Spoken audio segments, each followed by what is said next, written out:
Hi, this is Lora Cecere. I'm founder of Supply Chain Insights, and today I want to talk about what drives supply chain excellence. 2012 marks the 30th year of supply chain practices. In fact, the term was coined for the first time in 1982, and they're complex systems with complex processes and increasing complexity.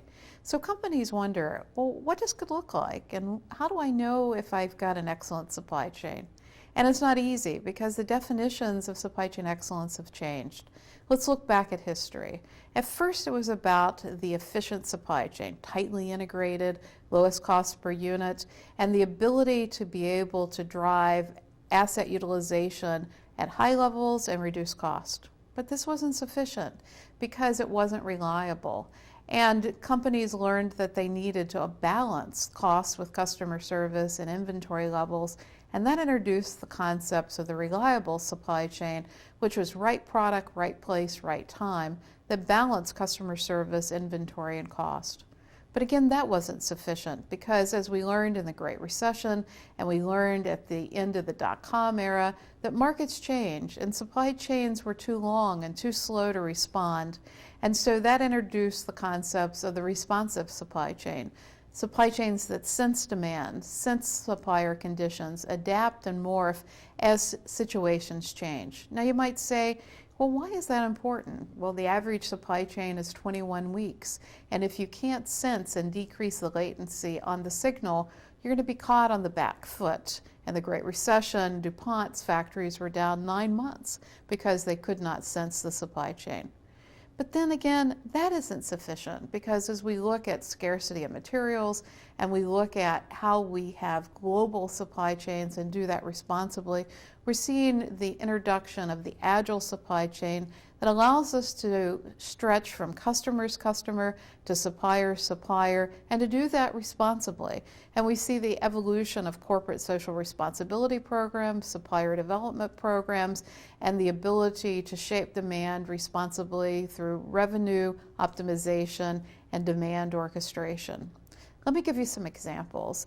In corporate social responsibility, we found that it's not just enough to operate a supply chain. We've got to think about how does this supply chain fit into the world and how do we have a socially responsible supply chain that we can really drive in the right way. Let's take, for example, Apple and the Foxconn issues.